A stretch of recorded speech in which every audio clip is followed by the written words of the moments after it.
This is that last piece of the puzzle that nobody has solved for, with the goal of getting that tech into our most sensitive programs. This company is built out of rage more than anything else. We want the damn problem to go away.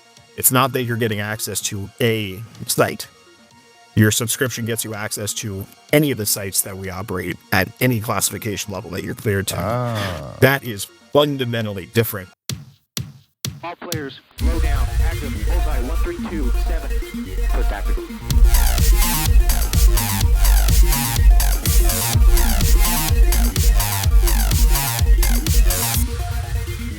Lights on.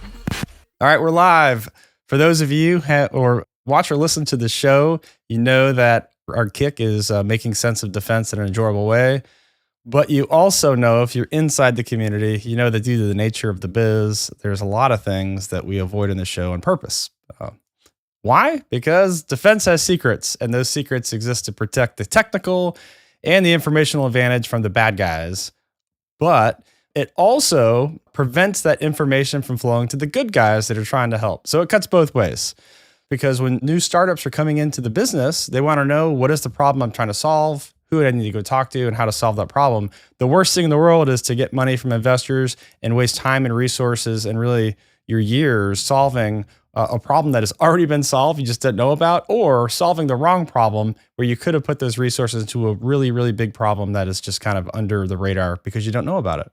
So today is really, really special because we have a startup that was formed to solve that exact problem, to solve the information disadvantage for other defense companies. So I'm really, really excited to have this conversation today with the CEO and co-founder of Nooks, Sean Blackman. Welcome. Hey, thanks. My pleasure to be here. So the bumper sticker on the website, Classified Infrastructure as a Service, which wraps up to a CLASS acronym, which is, is that a play on words? Classified Infrastructure Class? We call it SCIF. We just kind of leave the L silent, if you will. But yeah, so SCIF is generally what we call it. But the best way to think about it really is subscription access to a network of secure facilities around the U.S. for use by both industry and government. Colloquially called SCIF as a service is certainly a term that's been out there.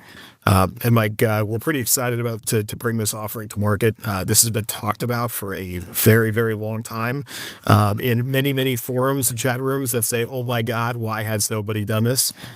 Myself, my two co-founders, Bud and Hunter, we're crazy enough that we gave it a shot. We've actually made a lot of really good progress on the session. So every good startup has a good story behind it. And your co-founders were very deliberate. I know Mud very well. You're all veterans. You lived inside of the security apparatus wearing a uniform. I would imagine and I went through the same transition. You take for granted the relative ease of classified information spaces and networks that all vanish instantly when you go to industry. Is that really how it started? Or tell us a little bit why you started in the Navy, right? Mike, I gotta say, I think we have a pretty weird story. We're a weird company overall with a weird story of how this got started. And it's a kind of a non-traditional way to get to this problem set, but it's going to resonate with you and I'm sure a lot of your listeners. I was a Navy F-18 pilot for most of my active time. So Butterbean, BB for short is my call sign. Of course it is. Navy call sign. Exactly. It's ridiculous ones we could find. But by the end of my naval career, I had a more technical background. So I ended up standing up an analytics and innovation unit out in San Diego at Naval Air Forces called FRAG, Force Readiness Analytics Group. It's where I got to meet Bud for the first time. He was at DIUX, working some crazy projects up there. And eventually Hunter Price, he was out running the Air Force portfolio at Defense Digital Services. And there was Kessel Runs for a CTO. So what you don't hear in any of that background is hey, guarding, creating, and guarding SCIFs, right? You kind of hear this defense innovation background more than anything else. And really, Mike, what we were really doing in those roles was getting non-traditional tech companies on contract with DoD. And unsurprising to anybody listening, what we found was that as long as the contract was unclassified, we could move quickly. But the second that requirement went classified, unless that company had an existing security clearance and an existing SCIF, we as the government could not give them the work. And it's very much a chicken and the egg problem. SCIFs are millions of dollars to build and maintain, but more importantly, years of time. And it doesn't matter how well capitalized a company is, you still have to stand in the same line as everybody else. And it's going to be a multiple year process, 2, 3, 4, 5 years. So from the government perspective, your working hours, your requirements, you have to select whomever gets started work on day one. Well, unless you have a SCIF, that's not you, right? So to get the contract, you need a SCIF. But to be allowed to build a SCIF, you have to already be on a classified contract. It is standard chicken and the egg, catch-22. And companies, especially new entrants, spend years navigating a very complex set of relationships and contracts and subcontracts to maybe eventually get sponsored for a company security clearance, to maybe eventually get sponsored for a SCIF, to maybe probably not get sponsored to have classified comms inside of that SCIF. So the reality that most of us live under is even once you have that SCIF in that one location, when your workforce is distributed, is you're still having to fly across the country to hand deliver classified material because you can't email the government. When we talk with customers all the time, it wouldn't be a surprise to anybody. There's 10,000 people in the air this week hand couriering classified information from point A to point B for this exact reason. So, and fundamentally, I'll talk more about this in a few minutes, of course, but the model itself that we've been pursuing as a country for the past 50 years is one company, one contract, one SCIF, essentially specialized and bespoke infrastructure. Made complete sense when we had a couple 100,000 people with security clearances. There are 4.4 million Americans with security clearances now. The system didn't scale, but we never changed it. So, bottom line, how we got to this crazy company was that hitting our head against that wall again and again and again from the government side. We eventually went our separate ways. We couldn't solve it when we were inside the apparatus. I went to Meta for a few years, doing some weird stuff for a couple of years in the tech community. Amazing to see what kind of tech we get deployed at a place like Meta versus a 3-star staff inside of DoD. But then in 2021, COVID hit and the world changed. And we actually saw there was a pretty unique opportunity with the government feeling the pain of not having distributed access to classified the way they thought. Everybody scattered to the four winds, but there was no distributed access. It's all a phone friend game of, hey, can I get into your SCIF? That doesn't scale very well either. So we saw there was this window of opportunity. So we've been executing on this for the past 4.5 years, and we made tremendous progress on it. But kind of a weird pathway to get to this problem set for sure. Yeah, I could definitely empathize with that. I've lived through some of that in uniform and out of uniform. It's a chicken and egg problem, but it's a multi-layered gauntlet of challenges and there's no like real good playbook. And what is written down is just 1990s hits in the 90s. You have like lines of chickens and lines of eggs when it comes to classified. That's right. There you go. Lines of chickens and lines of eggs. Yeah, and really, I mean, nobody knows what contracts, what security level that's going to be at. Right. So everybody is constantly shooting behind the 8-ball in terms of figuring out what they need when they need it. And it's a model problem. It's not a people problem per se or a technology problem. This is a modeling problem. That's really what we're saying. And I appreciate the fact that it's not hey, let's work around the classification barriers. It's like, hey, let's establish the infrastructure and the processes and the resources for other companies to, let's kick the door open and let everyone else run through. Let's figure out how to kick this door open. Yeah. Well, it's funny. We have a funny story with that. So, Mud actually has this story. He was working with a tech company a while back, and he was tasked by the CEO, like, hey, go get us a SCIF. Mud being Mud, he was like, hey, of course there's a hack for this, right? Like, there's some way to cut the line and get one very quickly, and very quickly realized there is not a hack. There is no way around this. This is just 10 flavors of pain. And so just from a philosophical perspective, Mike, like the way we're kind of treating this is, as opposed to trying to work around the problem, let's fundamentally change the structure of how you do classified work around the country. The vision we have for this is, hey, let's get 100 of these sites, these fixed facilities around the United States that are shareable, combined with 50 or so mobile units, mobile SCIFs that are 8-hour deployable. And holy crap, at that kind of scale, you've completely changed who can do classified work from where and how quickly. So instead of trying to hack your way around it, let's just change the model and get to something that's more sensible for the next century. I love it. Let's speaking of I love it. The name of the company, Nooks. Where did you guys come up with that? Yeah, so the name and the logo kind of have a funny story as well, of course. So, we were sitting around brainstorming, and when we first envisioned our product offering, we were thinking these were going to be like very small places, right? Like, a couple, 500,000, 2,000 square feet, very small locations. So like, oh, like a small little secure area, like a Nook, right? You're going to go into a Nook. We were very wrong about, by the way, once we actually ran the numbers of the economics. Each one of our sites is 50,000 square feet plus. These are very large sites. Wow. And there's a reason for that I'll talk about later, but each room is essentially now its own Nook as opposed to the to the entire site itself. The logo was kind of funny. We were working with a great marketing company called Ice Coffee Please. And, we were going through all the logo, design type stuff. We had been talking about, Secret Squirrel, a little head nod to to the classified community in general. But we were just joking around about it. We were using that as our logo. And as like a fadeaway, they said, hey, just take a look at this squirrel. I just take a look. We just want to show it to you. And it was this, burnt orange squirrel on a blue background. And I absolutely hated it. I was like, that is gross. Like that burnt orange is hurting my eyes. Went to sleep, woke up, and I still just it was like, man, this, like, I didn't like it. I can't believe they put that in front of us. And as it turns out, every person that we talked to had an emotional reaction to it. They either loved it or they hated it. And that's actually kind of perfect. That's exactly what you want for a logo. You want a memorable. So the Secret Squirrel stuck, and we've been using it ever since. Yeah, I remember the first time I saw the logo, I was like, that's a good logo. That's a good logo. I totally get it. Totally get it. Exactly. Secret Squirrel. Yep, totally get it.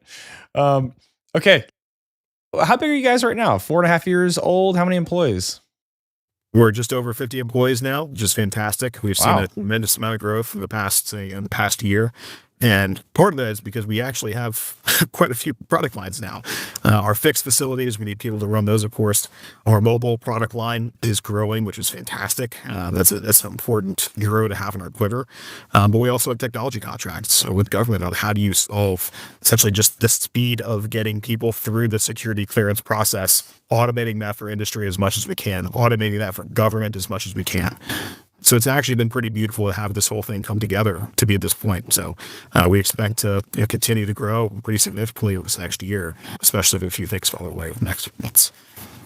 Okay, let's start with the physical spaces. You have 2 active locations right now, and you're building a third. Is that right?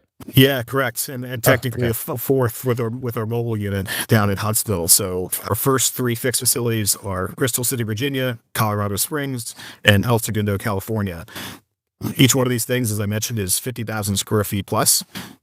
And one of the reasons why it has to be so big is that we operate at the classification levels, right? So we have to have our unclass space for check-in and administration, but then you need collateral space, and you need ICB 705 space. That's the standards which these things are built to. But you have to break that into various classification levels within the ICD 705 space. So anytime you divide space by 5, you run out of space very quickly, run out of capacity. So it made more sense, especially in this environment, to take down larger blocks of space and make sure we had capacity at those various classification levels. From our first 3 locations, no surprise for being very supportive of the space portfolio. Generally, what we're finding is when a company has a presence in one, they generally need the presence in all 3. And Mike, that's actually really where this use case makes the most sense. It's not that you're getting access to a site. Your subscription gets you access to any of the sites that we operate at any classification level that you're cleared to. That is fundamentally different from the way that most people approach this, right? So as your contract needs change, as you're working on a contract together, you can use any one of those sites. You can, hey, I need to be on one side of the facility, jump to the other one. That is unprecedented in terms of the flexible access nature of this. And believe it or not, but part of the hardest part around this is actually oftentimes the collateral side for various reasons, not the higher classification levels. But we'll get to that later. But this allows companies and the governments, and whether you're not traditional or prime or academia or government, to recruit and retain talent in places that you don't have a infrastructure to support from a classified perspective, right? And so we want to have a mixture of like traditional demand centers where of course, DoD and IC work is happening, combined with where today's talent centers are. So, hey, Silicon Valley and Austin and Boston and New York City and Atlanta, these places should have access to this classified infrastructure so they can become defense marketplaces if they're not already, and help those companies speed their journey, and really like with the goal of getting that tech into our most sensitive programs. That's the key. We're not doing this because we love running SCIFs. Trust me. We're doing this. I don't think anyone likes doing that. Well, the goal of all of this is to speed the pace of everybody else. And so, like, especially right now, people are talking about acquisition reform and all of that absolutely needs to happen. But this is that last piece of the puzzle that nobody has solved for, right? You can change FAR all day long. And unless you solve the structural aspects of how do people get access to the places and information they need, it's not going to have the impact you're looking for. So this is an important piece of national narrative in terms of how do we engage the best points of the U.S. economy. Classified marketplace. And that's huge. A couple of things to unpack. In some ways, my mind, your Nooks in this, 50,000 square foot facility and all the little nooks inside the facility, it's almost a physical manifestation of the entire compartmented security apparatus, right? So you have all of these compartmented programs and, you unclassified stuff, and then you have secret, and then you have top secret, and then you have all these like little compartments that go off to the sides, like hundreds and hundreds and hundreds of them, depending on what you're doing. And each one of them has a different approval, and it has to be isolated in a different space, and the person has to have different accesses, and the network has to be configured right. And it just becomes a huge, huge mess. And the fact that you have set up a facility that has the physically compartmented to be able to isolate that, not to support just one company that may have several compartmented programs, but multiple companies that have compartmented programs. And then you dial that up and you go, oh, by the way, it's also a distributed service in all these different locations. That is huge. I had not really put the second part of it together until you had said that a minute ago. If I'm in California and my company's, the only facility they have is in Washington, D.C., to even have a classified conversation within my own company, everyone has to fly to that facility in Washington, D.C. That is a pain in the... Yep. Trust me, I know. Solving for that alone. And it looks like you're strategically picking these locations, as you said. Looks like targeting space initially based on El Segundo and Colorado Springs.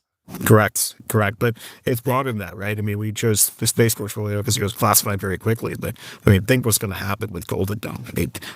There's another aspect of this we haven't talked about yet, but this is not, it's proving there was a need for fractional SCIF access in DC. It would have been like yeah, of course, no kidding, right? Like it's DC.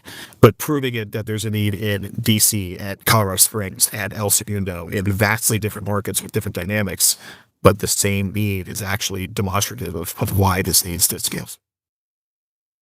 The 2021 timing, the need for, obviously people are isolated, but also I think the second order effect of what happened in the commercial real estate during COVID, that also become like something you use to pay. We can get all of this underutilized office space at a really good premium at a really long lease, and then kind of build up from there. Yeah, you got it. The market conditions here matter, right? And especially during COVID, the commercial real estate market just dropped, right? There was just nobody was in it. And this is actually a once in a generation opportunity to take that same space and rewicker it for a national security purpose. These market conditions don't last forever, right? At some point, office space comes back, but we can use this long time to scale this national offering in a way that, at a moment in time when it's really, really attractive to do that. So it's good for a variety of reasons. And the folks that we work with on the real estate side, landlords love this because when we go into a place now, there's other people that want to be close to this type of asset, right? So they end up lining up and leasing at the building. So it's a very attractive play for both the real estate side, for the government side. Everybody kind of wins when you start taking a look at this as fractional infrastructure. And there's actually a good corollary to this, by the way. The closest model we've been able to find to what we're doing, just from a business perspective, it's actually fractional labs. And where you have like this high upfront cost to build this hardened infrastructure in a physical location and a specialized workforce, in our case, people with clearances as opposed to scientists. We've seen that play before. the impact that fractional labs had on the biotech space last decade was huge. It allowed people to run experiments faster, learn faster, file more patents, fail faster if they needed to. It had a tremendous effect on the biotech boom, and this is essentially the same thing just for the defense community. Speaking of timing, you said you're about 4.5 years old, about 50 employees, and then the timing of COVID and all that, that we talked about, that kind of set the conditions to go out and raise some money to go really supercharge what you're doing. I did see earlier this year you closed the Series A, right? Correct. What are you going to do with the money? Go to Disneyland, of course. What else? No, it's been an interesting company to raise capital around. And actually, this is, maybe I'm oversharing here a bit, but when we first started the company, we were like, oh, look, this is going to be an easy sell for investors to within the defense tech community, right? Of course, all their forecasts do this. And what we actually found, Mike, I think you'll appreciate this. We don't fit cleanly into any one category from an investor perspective, right? Like, we're not AI, we're not drones, we're not cyber, we don't fit neatly into one of those buckets. Probably the best description of us as a defense prop tech is probably the best way to think of it. And guess how many defense prop tech companies there are? One. We're the only ones, right? So actually, the government kind of viewed it the same way. Like, we don't fit into any one of the innovation portfolios, like clean buckets. It's a gaps and seams issue. It's a picks and shovels issue. So that made actually, finding the right investor stack for this to be really important, and who we brought to the table to do this was extremely important, right? So now we have a great investor team that's behind this, both the Nooks side as well as the real estate strategy side around it. We've generated a lot of excitement within the private capital world, and by the way, that's the point for the government, right? Where they don't have to pay for all of these SCIFs. We're not asking them to pay for SCIFs. We're asking for government to pay for what it uses, and industry pay for what it uses, and this network can grow organically through the shared infrastructure model. So, for every $1 we've gotten from government, we've got $10, $15 from private capital. It's a very strong model. That information disadvantage, like startups, it's so important to prioritize solving that information disadvantage early, because it sets the conditions for so many choices that you're going to make that have second, third order effects. And if you go off on the wrong, journey, you go off-roading early on the wrong, hero quest without knowing something, it may be irreversible. So, there's nothing worse than trying to raise money from people who want to help, but they don't understand the nuances of the problem because they don't have security clearances. The people getting the money don't understand the nuance of the problem because they don't have the security clearances. And then you don't have the ability to go talk to the government or some of these other customers because you don't have the clearances either. So it's a multifaceted problem, but it sounds like you've cracked the code. Well, by no means have we solved world hunger, right? This is a hard slog, and especially I'll mention on the IT side of things. DIU recently identified that there was like 248 different versions of just JWICs with different login credentials for each one of those. Like, that's insane, right? Like, that is absolutely insane. Like, the government's classified IT is an absolute nightmare. We're not going to be the company to fix that, right? But we certainly can get access to the networks that 80% of the marketplace really needs at our locations. Like, before I forget this piece, you mentioned something that I think is relevant to a lot of people with your listeners. A lot of new entrants, and even folks who are experienced in defense, just don't know this nuance. When companies start, they start to think that, I need to hire some people with security clearances that can attend all these meetings for me on the BD side. Not realizing that that's not actually how that works. You can't just hire somebody with a security clearance. That person doesn't know the clearance, and an organization does, a company or the government. So they try to hire some BD folks with clearances and send up to meetings, only to realize that they are not allowed in the door because literally there's nobody to submit that visitor access request to the government to attend that meeting because they don't have an FSO, because they don't have a security clearance. So, like, even just the hack of, I'm just going to buy a few bodies with clearances to get around this, it actually doesn't work. So the holding of clearances is a whole other aspect of this that I won't talk about today, but there's probably an opportunity for the government to change over the next couple of years. I always think about differently as we move forward and try to stir speed agility to this. Let's talk about that for just a sec. we mentioned FCL like way back like 10 minutes ago or something, but it's really important. So FCL, the facility security clearance, that is the company's approval. And the F is a little bit of a misnomer. You can have an FCL with no facility approvals, which is even weirder, right? So the F doesn't really mean facility. It just means company. Right. It really should be the CCL or the BCL, the business security clearance.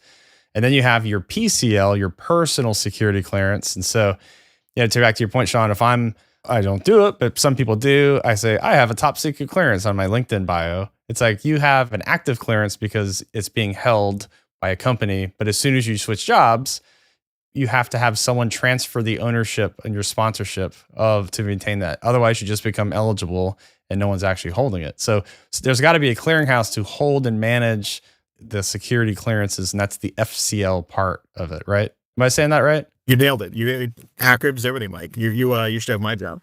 No, that's exactly right. And actually, when you think about it again from a modeling perspective, we've cleared these people. Oftentimes, we've paid for them to get cleared. We've done all the background checks, and all because they decide to go to a company that doesn't have an active FCL. We lose access to cleared talent. That's crazy, right? Like the whole point of dual use technology is that you're sometimes doing defense work and sometimes doing commercial work, right? So why are we requiring people to do sometimes unnatural things to keep their clearance active so they can continue to go to the same? It's not like you don't, it's not in your head anymore. You know all the same stuff. You just suddenly you're not you anymore, right? So This is actually a modeling problem. It makes all the sense in the world why we developed this way, but again, needs some modernization if we're really thinking of how do we attract top talent and how do we make sure that the best talent that we do have that can very quickly be surge on the nation's challenges. So it's one of those things that we don't have an answer that we can't solve that chicken and the egg, at this point, but it's certainly something that's near and dear to our heart as we're looking to help companies through this process. What we do, Mike, by the way, is we actually help companies through the FCL process once they have sponsorship using a combination of both people and tech. And that's something we're always real happy to do, like FCL 101 type briefs to VC firms and their portcos and any kind of innovation center, because it's very important that each one of these companies thinks through their classified journey, just like they do their IT strategy, right? They need a classified strategy as well if they're going to continue to work with the government. You pretty much answered the question, but I'll ask it anyways, and maybe we'll double click on one of that. So, boom, I'm a startup. I want to be in defense tech. I think I have a widget that could be useful, but I don't know. I know eventually I'm going to have to touch classified work. What's like the first 1, 2, or 3 things that a brand new startup should do? Well, first off, they should get to one of these FCL 101 briefs and try to get at least educated. Besides, go to your website and say, contact us. At least get smart of okay, I have a general understanding of what an FCL is and a PCL. There is some terminology that they should get educated on. But what we're encouraging the government to do, especially in the innovation space, is to sponsor these FCLs much further left in the process. As soon as somebody is on a phase 1 SIM or a phase 2, whatever, get that security clearance process going. If there's even a hint that this thing is going to go classified or could touch classified, start that early in the process. What these companies can do is encourage their sponsors to submit that sponsorship now. Don't wait until at the end of the contract to start thinking through it, because all of that tech transfer needs to happen. You need to start the FCL process now because it still takes a while. It's not a short process, especially if folks have raised money and there might be FOCI concerns in some cases. So the biggest and best thing I can tell early stage companies to do is start advocating to get your FCL sponsorship early. The best thing they can do to set themselves up for success. You quickly voiced over it, but the foreign investors concern is part of the accreditation, right? Oh, yeah. So if you want to get in defense tech and you're going to be a venture-backed company, knowing who you take money from becomes extremely important. Extremely important, right? And it's not always clear who's behind the curtain, if you will. So doing that due diligence early. And by the way, there is ways, even if you make a mistake with it, there are people and firms that can help you disentangle that. So it's not game over, right? It just means that it's going to be much harder later. So being diligent early in terms of who your investors are and in terms of how you raise that initial capital is important. And for us, we actually feel very fortunate. We've absolutely done a couple funding rounds at this point. Our initial investors were all folks that have lived the problem, right? Who were all, were either served or were in government, and just felt the pain. So we were very fortunate to have a group of people that were just understood the problem intimately and the pain. I would imagine that the helpful consulting part and education and awareness is obviously a good top of funnel for you guys. Yeah, sure. Obviously. So walk us through, like, how would a company get onboarded into going through the process to finally get into a SCIF, which we keep saying SCIF. It could be SCIF is an acronym, SCIF, Special Compartmented Information Facility, something like that. Yeah, Sensitive Compartmentalized Information Facility. You got it. There you go. Everyone just calls it a SCIF. Yeah, everybody just calls it a SCIF, right? And that's a broad term that people use. It's actually something to be very clear on, though. Like when people say SCIF, they might not actually mean SCIF, and sometimes That's right. they use the wrong word. It's like the price point for some collateral space to build it is vastly different from what it's going to take to build a, no kidding, ICD 705 SCIF. So those words can matter at the important times for sure. Yeah, one of my pet peeves is people like, we're going to jump in a SCIF and have a chat. Like, that's not a SCIF. Yeah, exactly. Like, trust me, that's not a SCIF. So first and foremost, all of these requirements stem from the government is the first thing to understand, right? So they need to have that sponsorship to do classified work in the first place. So, a company comes to us with no sponsorship, no anything. We give them free advice, like, hey, here's how you navigate this. Here's some things you can do. Once they have sponsorship, we actually help them through the security clearance process with DCSA. By definition, it's their first time doing that. Every time, right? But because we just have the reps and sets behind it, we've gotten very good at it. And we have technology backing it. We're actually on a DARPA contract for what's being called Turbo FCL. So like a TurboTax-like solution for that's cool. the process. Yeah. And it's great, right? It's the government's first attempt to really say, hey, how can we speed the pace up? So we're prototyping that right now with industry customers. We'd like to prototype it with how the government does their reviews too. But that's down the line. So get them through that process. They get their entity FCL, their company security clearance. They get their the PCLs in order, and bam, they're off to the races. As soon as they have their clearance, they can start using our sites for a variety of things. Now, once they're actually performing on a contract, they can list us. They need to say, if this contract says, hey, you must have SCIF on day one, they can actually list our locations to say, hey, this is where I'm going to be doing the work. And the expectation what we're trying to build is such that the networks that they need are already there before they even show up, right? So if we've done this right, we have a common set of IT networks at all of our sites. So you're not playing the game of like which Nook has which network. That gets gross very, very quick. We want this to be more like a Starbucks experience where you show up and the drink that you're going to get every time. So they can start using those sites immediately as soon as they have security clearances, and that could be through visitor access requests, that could be through basis performance, whether it's to have a conversation, hop on, keep your account alive every 29 and a half days, or proposal work, or whatever it might be for actual performance. One of the things that we're dedicated to is having these sites be useful from all the way from administrative functions to like no kidding DevSecOps. Like how do I do low side development, high side watch? There's something that needs to be done in these locations. You said 29 and a half days and I laughed. It's been a minute, but I remember being on networks where if you didn't log in 30 days, it would deactivate your entire account. And you're like, what? I'm not going to say which company, but there is a company out there that was flying 300 people every single month from across the country to log on to SCIF once. That was the purpose of the trip, was just to keep those accounts alive. And doing that for years, like that's insane, right? That is like, you want to talk about just, burning dollars for no reason. That's a great example of like, hey, we need a more make sense approach to this. Like if you're going to require a 30-day walk-in, at least provide a way to do that in a marketplace that's not absolutely insane. So all sorts of reasons why folks could be using these sites for a variety of purposes. We actually kind of see it similar to cloud, where like you build the infrastructure, not really knowing what it's going to be used for. There's going to be a lot of different use cases in the cloud. You may not know exactly what. You just know that the baseline infrastructure is always going to be needed. Let's talk about this mobile SCIF you said you have under construction. In my mind, it's either between something out of like a Fast and Furious, like armored vehicle, like a mobile SCIF, or it's something like Knight Rider, where it's got the 18-wheeler, kind of with its command post being pulled around. So what is this? What are you guys building? A mobile SCIF? What is it? So right now, this is very basic, right? So we're starting with MVPs. These things are currently in shipping containers, right? And for a lot of your listeners, we actually use shipping container SCIFs quite a bit. Oconus. We'll throw these things in the desert all the time, right? If you need to have a conversation. We don't use them stateside for some reason. And the question naturally would be, why the hell not?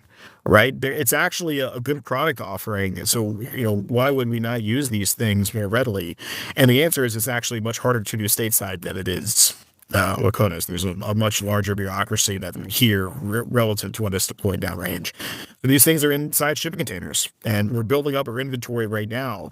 But the beauty of it is that it means we can get it anywhere. We can put these things in a parking lot. We can put them in a loading dock, with all of the security and depth requirements met. You know what actually the biggest challenge is with this thing right now, like? What? You have to list an address for what SCIF is. Oh, that's funny. So, we have this vision where these things can be anywhere at any time. It's going to be a little bit with the government to get them to a point where they are able to move at that speed. We can't just give them some GPS coordinates. We have to go through a process to relocate it. So right now it's relocatable. We're working towards that vision of hey, no kidding. We have them in cold storage. They're ready to go at a moment's notice.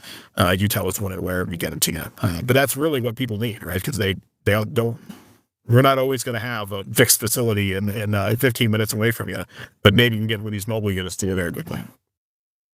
Mud, your co-founder, Mud and I, way back in the day, we were in the same squadron. In the squadron that we were at, way back when I was a lieutenant, he was the captain, I think.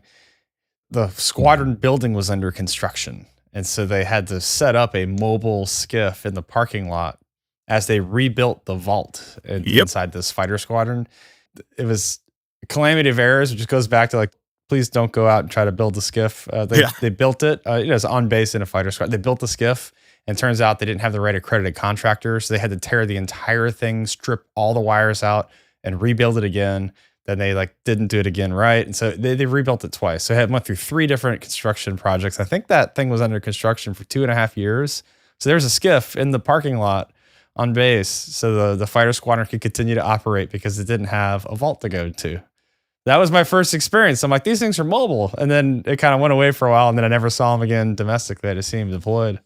Well, it skips to the last thing that people think of as their logistics problem, right? It's not the thing that is your very first thought. And that's a great example. That happens with fixed facilities too, where if you don't do it right, if you don't get the approval to construct and do it the right way, they will make you tear that thing down and start over. So it is anytime a company is thinking about building a SCIF, they should consider it a high-risk evolution. It is not for the faint of heart. So for us, imagine your use case. Imagine we could have gotten that to you, the next day. Imagine how much pain that would have solved. And we get 3 or 4 to you, right? So it's not just a single point of failure. So there's a lot of use cases for the mobile. We've actually been bringing them to defense conferences. When you go to a defense conference, there's a lot of talk hey, the thing with the guy at the place that we can't talking around programs. All of these conferences are collection events, right? Why not just have an actual mobile SCIF there to have a conversation in? So that's actually gone very well. We brought it to Space Symposium the past couple of years. I would like to do that at every single defense conference.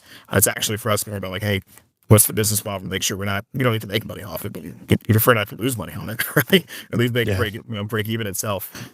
So it's one of the things we'd like to do with these mobile SCIFs is bring them to conferences so folks can have that classified engagement right where the actual interactions are occurring at conferences. Oh, that'd be so powerful if you could crack that. Yeah. So, but let's say this, fundamentally and philosophically, I'd say there's this sense of learned helplessness in defense with oh God, this is just too painful. This is just too hard. I'm not gonna try to fix that because it's just too hard to, so we just live with a lot of pain because it's too difficult to change things. This is a really good attempt to make the pain go away, fix the problem once and for all so that everybody can benefit.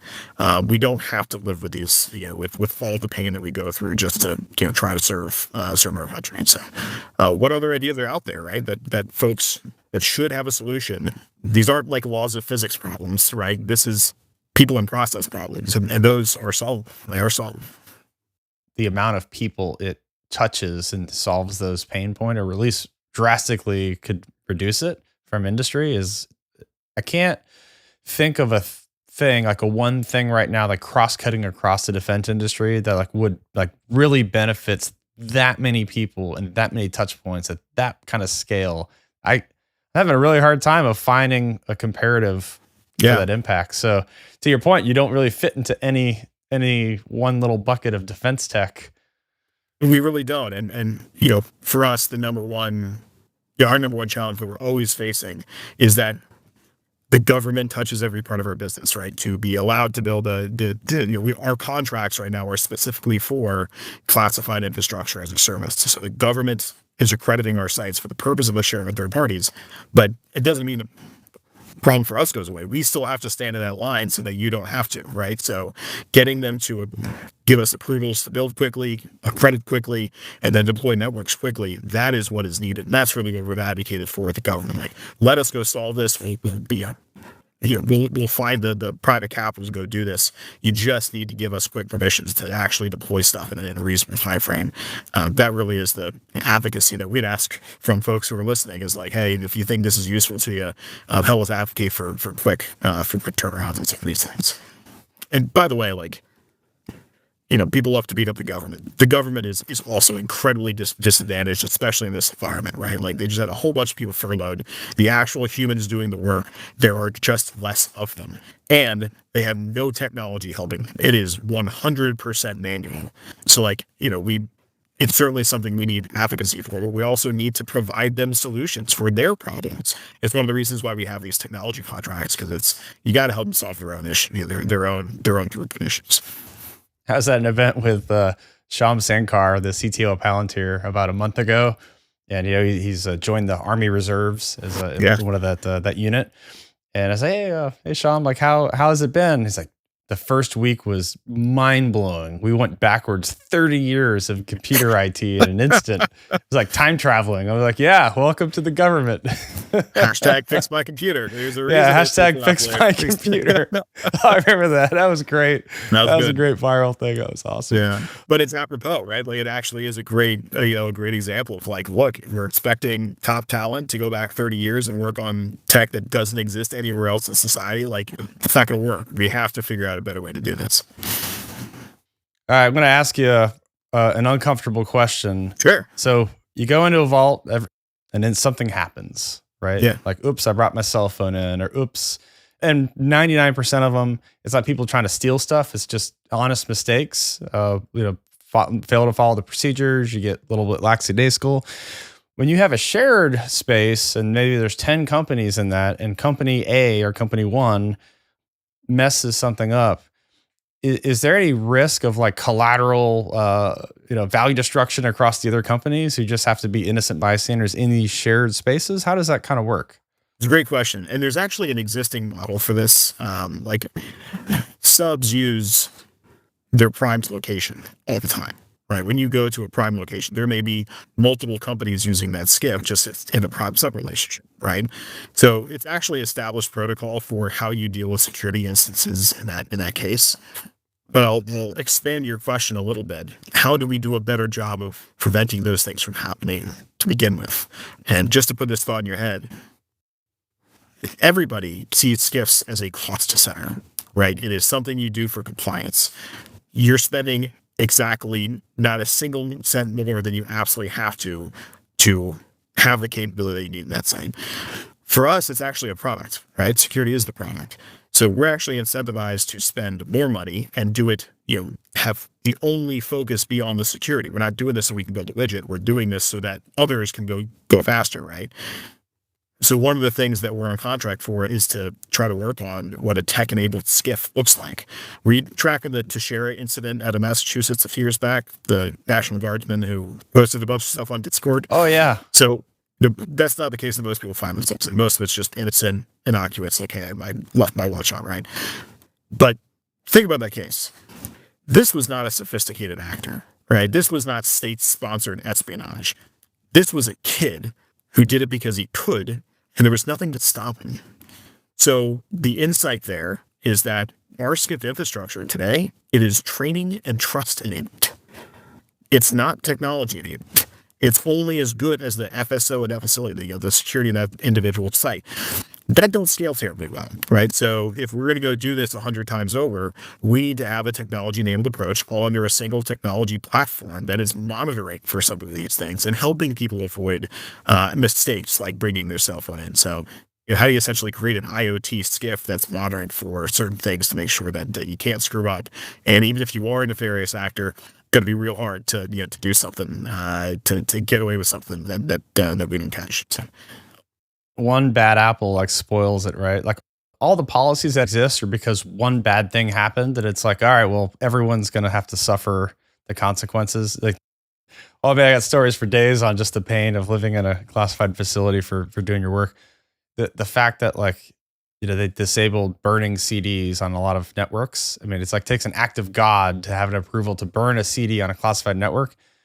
And really, the hard part is you need that to move it, because a finalized CD, you can move it to different classifications because it's read only, but you can't burn CDs because someone messed that up, right? USBs are obviously, no one uses USBs for obvious reasons, I think, for the audience.